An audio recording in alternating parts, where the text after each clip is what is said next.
ప్రకాశం జిల్లా ఒంగోలులోని రైస్ కాలేజీలో జూన్ 4వ తేదీన జరగనున్న ఎన్నికల లెక్కింపు కేంద్రాలను జిల్లా కలెక్టర్ ఏఎస్ దినేష్ కుమార్ గుర్తింపు పొందిన రాజకీయ పార్టీల ప్రతినిధులు, ఇండిపెండెంట్ అభ్యర్థులతో కలిసి లెక్కింపు కేంద్రాలలో సౌకర్యాలను పరిశీలించారు.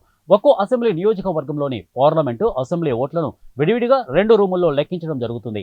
ఇక జిల్లాలోని మొత్తం 8 నియోజకవర్గాలకు గాను మొత్తం 16 రూముల్లో అసెంబ్లీ, పార్లమెంటు విడివిడిగా లెక్కింపు జరుగుతోంది.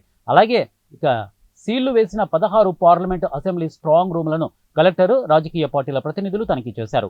ఈ కార్యక్రమంలో Markapuram sub collector Rahul Meena, DRO Srilatha, జిల్లా election cell superintendent Srinivasarao, YCP నాయకులు దామరాజు క్రాంతికుమార్, అలాగే కాంగ్రెస్ నాయకులు రసూల్, టీడీపీ నాయకులు కాళీషా బేగ్, బీజేపీ నాయకులు బసినేపల్లి రాజశేఖర్ తదితరులు ఈ కార్యక్రమంలో పాల్గొన్నారు.